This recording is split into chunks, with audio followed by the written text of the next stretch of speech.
from The Athletic DC, longtime NBA host, reporter, done everything around this league, incredible journalist. I don't even know how many superlatives can I say to big up this man, David Aldridge. David, how are you doing tonight? What's up, DA? What's up, gentlemen? Crazy day.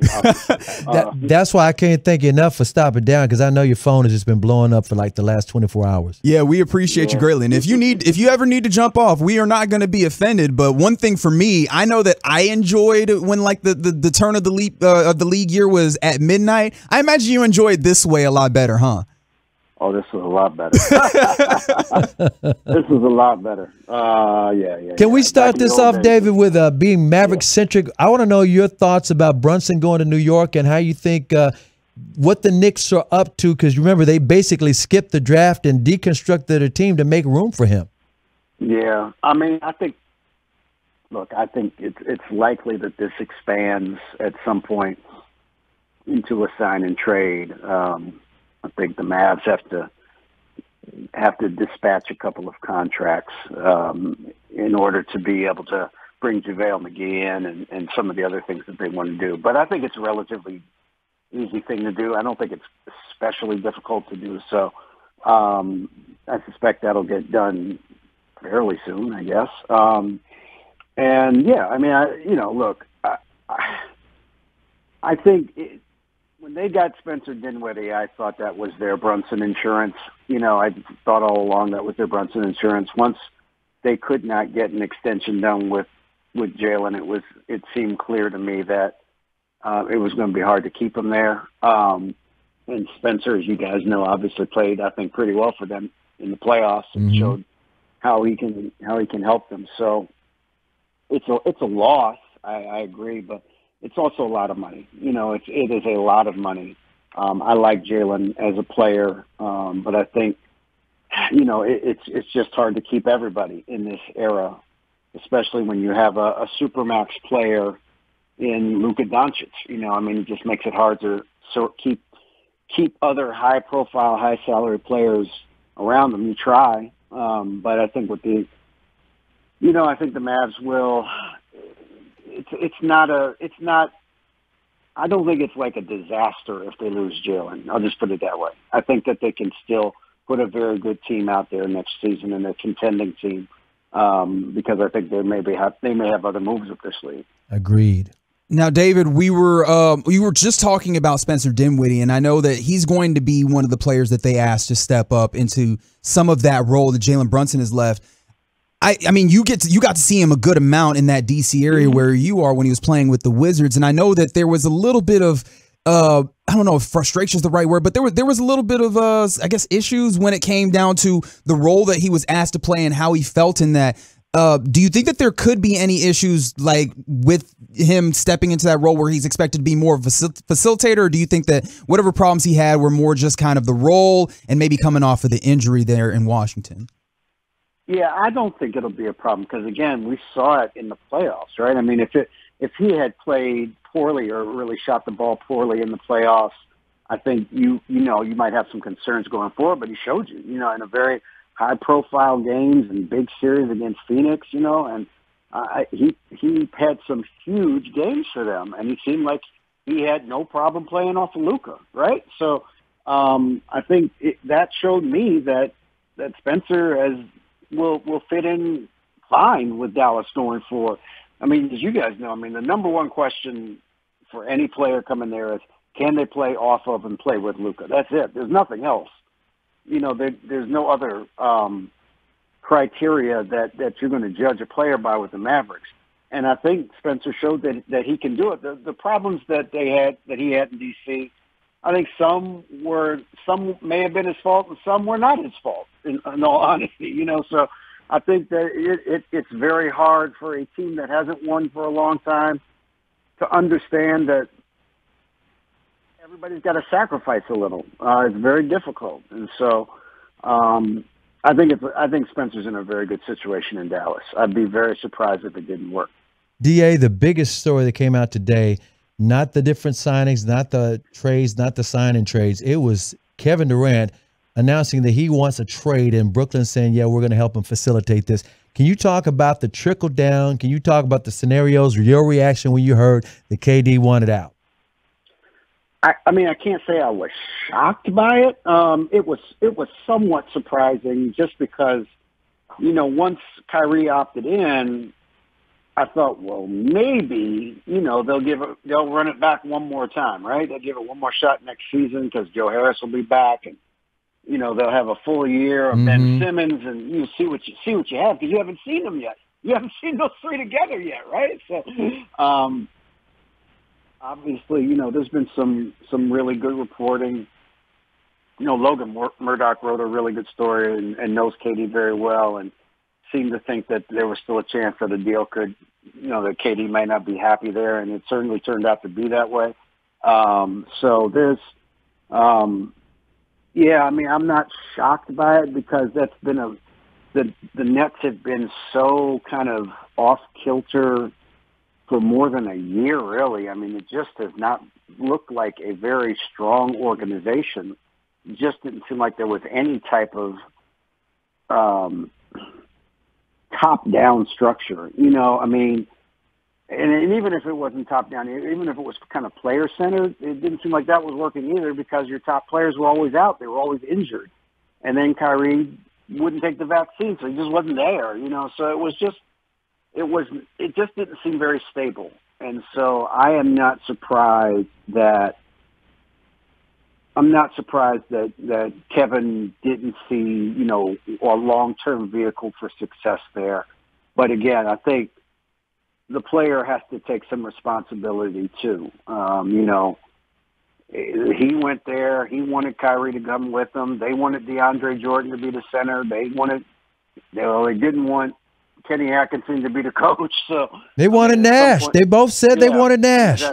Exactly. So the players have to take some responsibility for it not working too. We're talking to David Aldridge of The Athletic right here on the Diamond Factory Hotline on 105 through the Fan. And David, I mean, I've been racking my brain trying to reckon with this because typically when a player, especially of this caliber, asks out, there's usually a year or two left on the deal. KD still has 4 seasons, and that made me really confused as to what it would take, what the haul would be just to be able to get him. Do you have any idea on what that might be? Well, certainly. I mean, look, this is not normal. Arguably the best player in the league who's under contract, who seems by all accounts to be healthy again, asking for a trade. It's not unprecedented because Kareem Abdul-Jabbar asked for a trade, at a much younger age. I think Kareem was 25 or 26 when he wanted out of Milwaukee back in the 70s. So it's not like it hasn't happened before. But certainly, Brooklyn's going to want multiple young players, multiple draft picks coming back in return.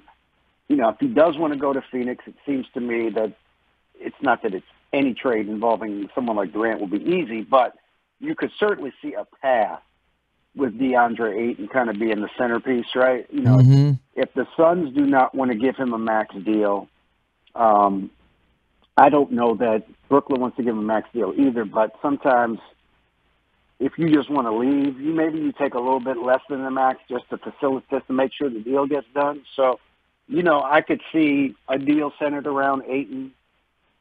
Certainly Bridges would be a player that if I were the Nets, I'd be asking for. I don't think you can get Booker. I don't think what's the point of getting KD if you have to give up Booker? You know what I mean? Yeah. And why would he go there without Booker, Right. So, I mean, I think, I'm looking at Ayton and Bridges. Phoenix has control of all of its draft picks through the end, well into the end of this decade. They're very, reluctant. They don't usually put picks into it. So, you could easily get 3 first-round picks out of Phoenix if you wanted to stagger them. The big thing now is pick swaps, so that certainly is a possibility as well. So I think there's a path to it that would be relatively painless for the Suns if they were so inclined. And keep in mind also that KD and Monty Williams, the coach, were very close going back to their Olympic days together. When Monty was on the staff there, he knows KD very well. I think KD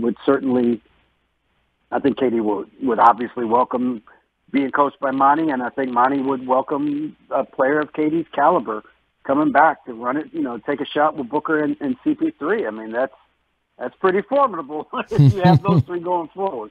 Yes, sir. We're talking to longtime NBA insider and editor of The Athletic, David Aldridge, my buddy. And David, let's talk about those old Lakers. What you think what's next for them? Is Kyrie still in play now that KD's wanting out of there? What do you think's what's up next for LeBron and his crew? Yeah, I actually think this depends on how kind of desperate Brooklyn is to kind of get him out of there. I mean, I do think the Lakers do have 2 first-round picks. Now they're late, they're long. I mean, they're well into the future. But if you're Brooklyn and you're trying to rebuild, I mean, 2 first-round picks, and maybe you live with Russell Westbrook for a year. I mean, he's only got a year left on his current deal. See what he's got left. If you like him, you can always re-sign him if you want to. Money certainly isn't a problem for the Nets going forward. So if you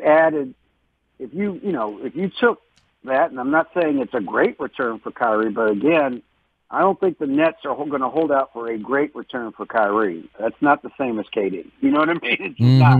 And so I think they'd be much more willing to just kind of move on. And if I don't think that's implausible.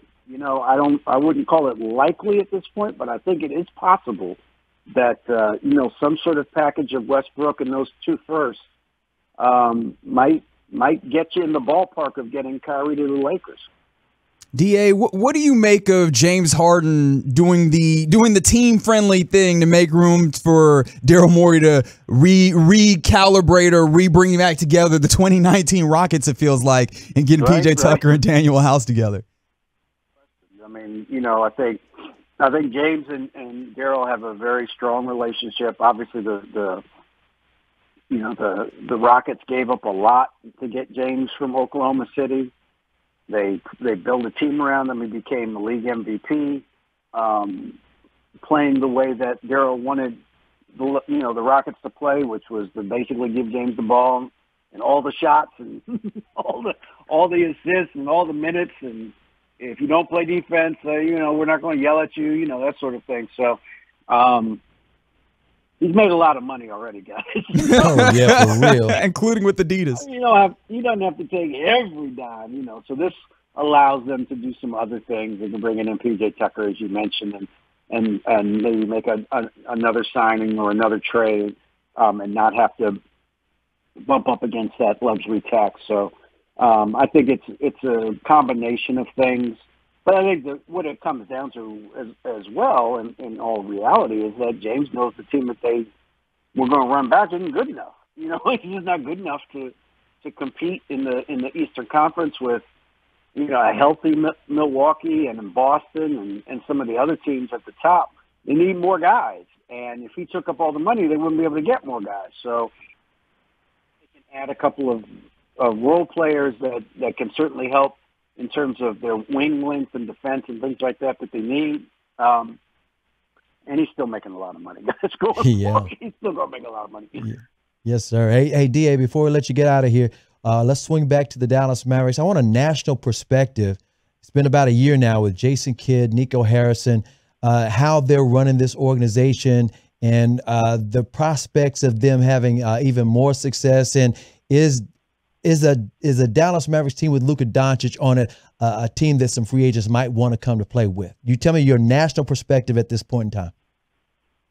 I think that I will put it this way. I think you mentioned Jason, and I think he has done a great job of making everybody buy in, especially at the defensive end. The fact that they found a way to kind of have Luka be a contributor on defense, not a stopper, but not a sieve either. I think is very important. I think most guys or most players understand that if you're going to play with Luka, you're not going to have the ball in your hands as much as you'd like, right? But again, I think Spencer showed you, and I think other guys that have been there for a while, and Dorian Finney-Smith certainly was part of that. That there's a way you can play with Luka. There's a way you can be effective with him. And so I think that their success helped them as well. Making the run to the Western Finals is a big deal. And I certainly think, Nico, as you guys know, has everybody's info, knows everybody in basketball, knows all the players. I think Jason has a very, really helped himself in terms of his own reputation. He did ease up a lot. He's not the guy he was in Milwaukee in terms of how hard he drives them. He pushes them, but I think it's a little different. Mark always is going to be in the midst of stuff. He's never going to sit still or sit idly by. So, I think that going forward, the future's pretty bright. I wouldn't be surprised if they could add a impact player or two in the next year or two, whether it's through free agency or through some other means, because it's, they showed they could win. They showed they could win at a high level, and Luka is really good. So, he's one of the top 5 or 6 players in this league. So I think at some point, guys want to play with guys like this.